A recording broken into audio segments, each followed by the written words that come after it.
The sky felt heavy that day, pressing down like a weight I couldn't shake. Rain clouds thickened the air, darkening everything, and soon the storm came, hammering the windows with a relentless force. I watched the rain splatter, feeling its rhythm creep under my skin. It reminded me of that night, 3 years ago, the night I lost Tony. The night the rain never stopped. He was late coming home from work. The storm was worse than usual, turning the roads slick. They said he lost control, swerved, hit a tree. Just like that, he was gone, ripped from me in an instant, leaving behind a life I wasn't sure how to live without him. Sometimes I wondered, though, had it really been an accident? That nagging question always returned in the silence of this house, in the small hours of the night when my thoughts refused to quiet. Had Tony been reckless? Or worse, had he given up? Maybe there had been something I hadn't seen, a sadness behind his quiet eyes. But then, what was the point of wondering? He wasn't here to answer. I couldn't ask him to defend himself against my doubts. And so, I lived with the emptiness instead. The house was too large now, cavernous, the silence only broken by the creak of old floorboards and the low groan of wind snaking through the walls.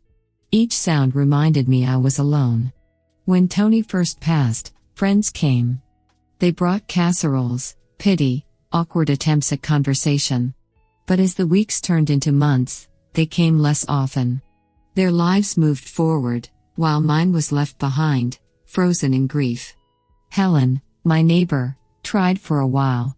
She'd knock, invite me to lunch or offer to sit with me, but eventually even she gave up. Maybe she sensed what everyone else did, that wall I'd built around myself, the one that made it easier to sit in silence than to pretend I was ready for the world outside. Routine was all I had. Coffee at 7 a.m., reading until noon, and afternoon spent tending the garden Tony had planted long before. It was his pride, a small patch of flowers and herbs that flourished under his care. I kept it alive out of duty, pruning and watering, but the joy had gone. Now it was just another task, something to occupy my hands while my mind wandered to places I didn't want to go. Today felt no different. The rain drummed against the porch steps, creating a steady hum that only deepened my sense of isolation. I had settled into the old rocking chair, staring out at the woods beyond my house, when I saw him. At first, I thought it was an animal, something hunched low, creeping through the trees. But then he emerged from the shadows, a man, drenched from head to toe, his clothes plastered to his thin frame. He moved as though his body had forgotten how, each step labored, uncertain. I watched him, my pulse quickening. Who was he? A stranger, wandering these back roads in the middle of a storm? Every instinct told me to stay where I was, to be cautious. But something else, something I hadn't felt in a long time, pushed me forward. It wasn't just curiosity. It was loneliness, a hunger for connection, no matter how fleeting. I stood, wiping my palms on my jeans, then stepped off the porch. "Hey!" I called out, my voice barely carrying over the rain. The man stopped. He stood maybe 20 feet away, swaying slightly, as though the storm might knock him down. Slowly, he raised his head, and our eyes met. His face was hollow, gaunt, like someone who hadn't slept in days. His eyes. They were tired, haunted. I saw something in them, something broken, and I felt it echo in my chest. "You all right?" I asked, my heart pounding as I took a cautious step forward. He blinked, confusion flickering across his features. I don't know," he murmured, his voice hoarse. "I got lost." "Didn't mean to," he trailed off, glancing around as if unsure of where he even was. "Come inside," I interrupted, my voice firm despite the uncertainty thrumming beneath it. "You'll catch your death out here." For a moment, he hesitated, but then he nodded, as though too exhausted to argue. I led him into the house, watching as he stumbled inside, his legs barely holding him up. He collapsed into the nearest chair, dripping rainwater onto the floor. I wasn't sure why I'd invited him in, why I had let a stranger cross my threshold, but there was something about him that felt familiar, something in his eyes that mirrored my own isolation. "What were you doing out there?" I asked, handing him a towel. "Walking," he muttered, though it wasn't much of an answer. His gaze darted around the room, cautious, as though trying to place where he was. "Didn't mean to bother you." "You're not bothering me," I said quietly. It wasn't entirely true. He was bothering me, but not in the way he thought. His presence stirred something I had long buried, a discomfort I couldn't name. "I'm Paula," I offered after a beat of silence. "Dirk," he replied, his voice softer now, edged with something I couldn't quite read. "Well, Dirk, you're soaked. I've got some dry clothes upstairs if you want them. They'll be big, but it's better than staying wet." He nodded, his eyes drifting to the towel in his lap. "Thanks." I went upstairs to Tony's closet, a familiar knot tightening in my chest. His clothes still hung there, untouched since the day he died. I pulled out a sweater and an old pair of jeans, the scent of him still clinging faintly to the fabric. For a moment, I hesitated, guilt gnawing at me.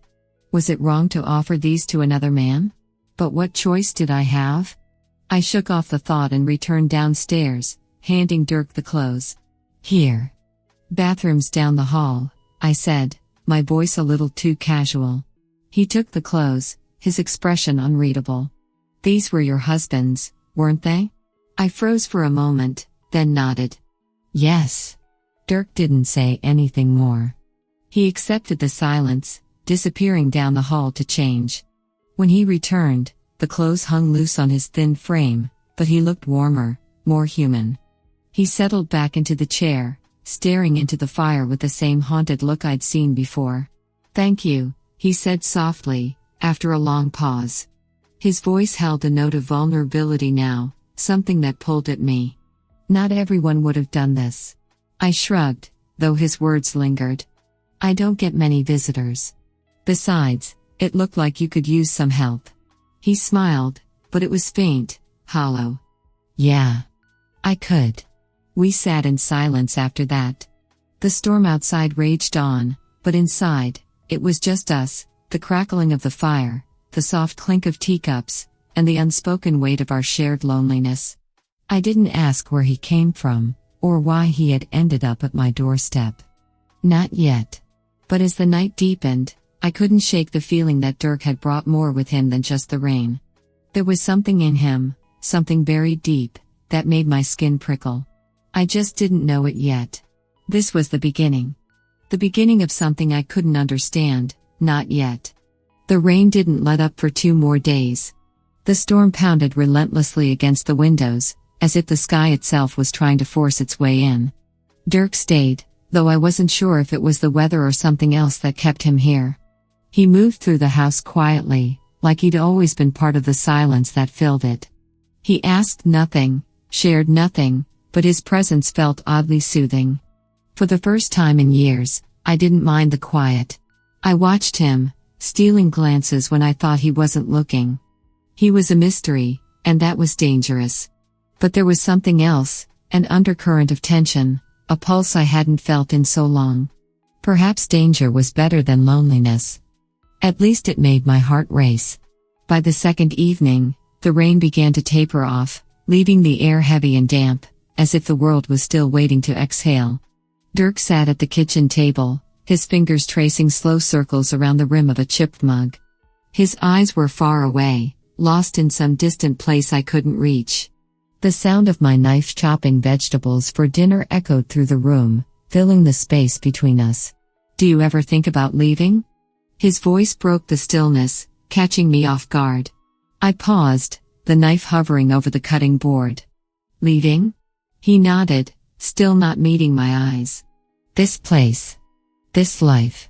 Just disappearing. Starting over." I leaned against the counter, wiping my hands on a towel.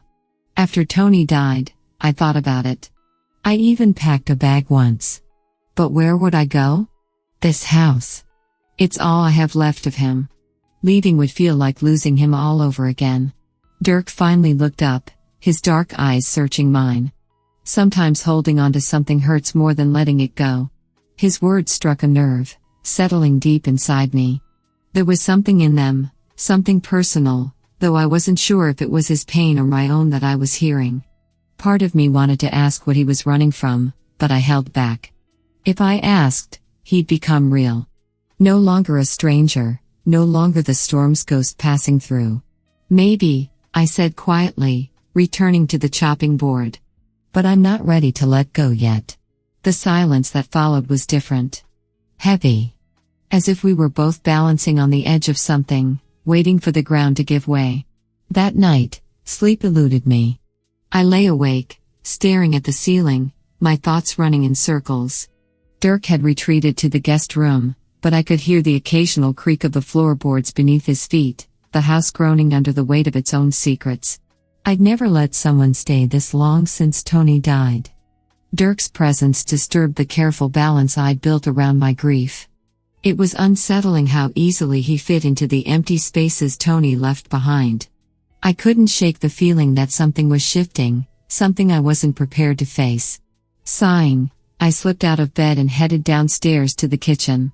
Maybe a cup of tea would calm my nerves. When I flicked on the light, there was Dirk, sitting at the table, hands clasped together as if he were praying to ghosts only he could see. "Can't sleep either?" I asked softly, filling the kettle. He shook his head, the shadows on his face making him look hollow.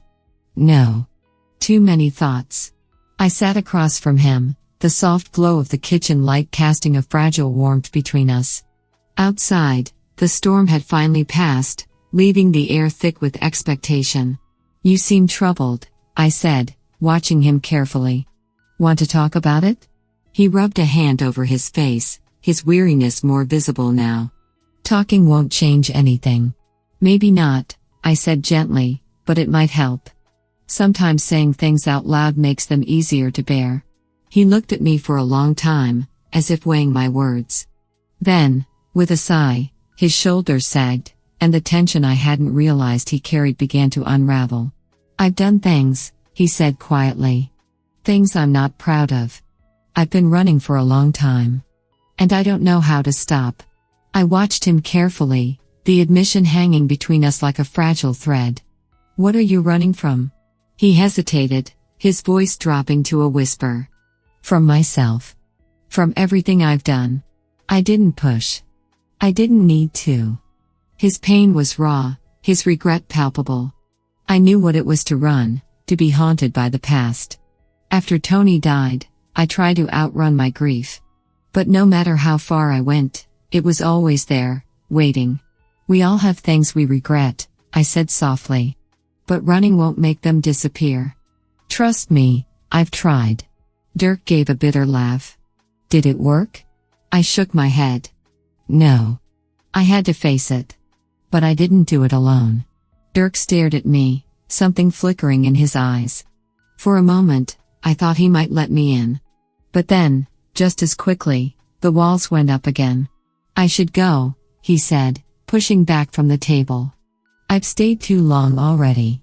"No." The word slipped out before I could stop it. "You don't have to go. Stay. At least until you figure things out." He hesitated, one hand on the back of the chair. "Paula. You don't know me. I'm not someone you should trust."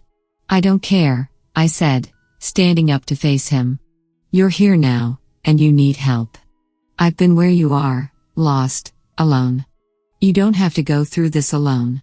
For a long moment, he didn't move. Then, slowly, he nodded and sat back down. "I don't know why you're doing this," he murmured. "Maybe I need it as much as you do." The next morning, sunlight broke through the clouds for the first time in days. The house felt different, lighter somehow, as if it, too, was letting go of something it had been holding on to. Dirk was still here. And for the first time in what felt like forever, I didn't feel so alone. Whatever was coming, I wasn't facing it alone anymore. The late afternoon sun filtered through the small circular attic window, casting long shadows across the floor. It had been years since I'd been up here, and part of me had always known why. The attic wasn't just a room, it was a graveyard of memories, a place where I'd stashed away the remnants of a life I was too afraid to revisit. But now, with Dirk here, something had shifted. Maybe it was his presence or the quiet encouragement in the way he moved around my house, never pushing but always there. Or maybe it was something deeper, something inside me, telling me it was time to face the past. I climbed the creaky wooden steps slowly, each step a reminder of the weight I carried. Dust clung to the floorboards, and the air was thick with the scent of old wood and neglect. Boxes, some labeled in Tony's handwriting, were piled haphazardly around the room. My chest tightened at the sight of his familiar scrawl. I let out a shaky breath and began opening the boxes. First, our wedding album, pictures of us laughing, carefree, at the beach. My throat tightened as I traced the edge of the photo, the edges of old grief brushing against me but not as sharp as they once were. Time dulls the wounds, but the scars always remain. I pressed on, determined to push through the wall of nostalgia. Then, tucked beneath an old blanket in the corner, I found it, a small, unmarked metal box. My pulse quickened as I knelt beside it. I didn't recognize it. My hands trembled as I pried it open, the rusty lock giving way with a groan. The first thing I saw were documents, contracts, bank statements, things I couldn't make sense of right away. But as I sifted through them, dread pooled in my stomach. Offshore accounts. Wire transfers. Shady business deals. And then, the photographs. Tony. In black and white. Shaking hands with strangers, exchanging envelopes. My breath hitched. This couldn't be real. Tony, my Tony, standing alongside men I didn't recognize, caught in something dark, something criminal. My hands shook violently as I rifled through the papers. The words money laundering and fraud leapt off the page, scrawled in the margins. I dropped the papers, my heart pounding so hard I could barely think. The room felt like it was spinning. How could I not have known? How could he have hidden this life from me? The sound of footsteps behind me made me freeze. I turned slowly, and there was Dirk, standing in the doorway, his face unreadable. His eyes flicked from the scattered papers to my face, and a shadow passed over him. What is all this? I whispered, my voice barely audible, like the truth might shatter if spoken too loudly. Dirk didn't move. He just looked at me for a long moment before finally walking over. He crouched down, picked up one of the papers, and examined it silently. He didn't seem surprised. Not at all. It's what I was afraid of, he muttered, almost to himself. My stomach dropped. What do you mean? My voice trembled, and I hated the weakness I heard in it. Dirk stood up slowly, the paper still in his hand. His jaw was tight, and when he spoke, his voice was low and heavy, full of the weight he'd been carrying. Paula. I didn't end up at your house by accident. I knew who you were. I knew who Tony was. I felt like the ground had vanished beneath my feet. What are you saying? My chest constricted, fear closing in. Dirk swallowed hard, his gaze steady but pained. I was a detective. I was on Tony's trail for years.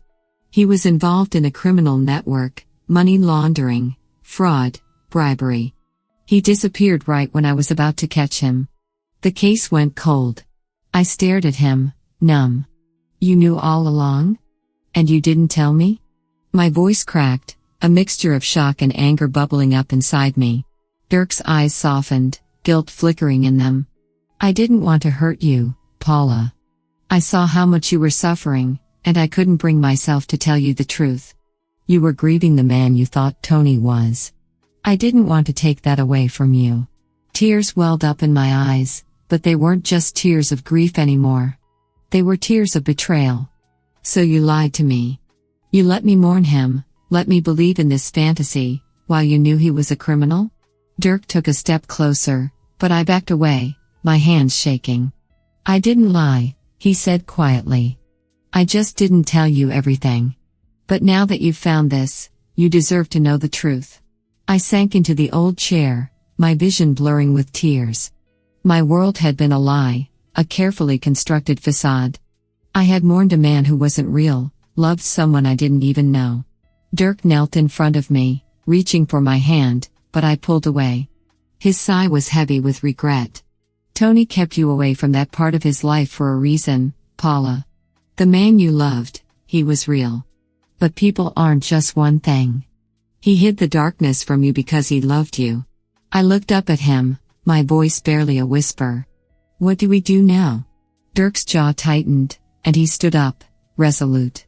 We take this to the authorities. We bring it all to light. My heart felt like it was being torn in two. And what about us? I asked, my voice fragile, barely holding together. Dirk met my eyes, his own filled with sorrow and hope. That's up to you. But no more secrets. I want to help you through this, if you'll let me.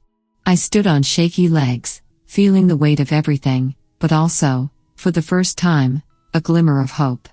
Okay, I said. Let's do it. Together.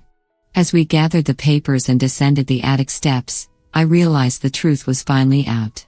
The past had been built on lies, but maybe, just maybe, the future didn't have to be. And for the first time in years, I wasn't afraid to face it. If you like this story, please subscribe, like, click the bell, and leave a comment. Thank you in advance.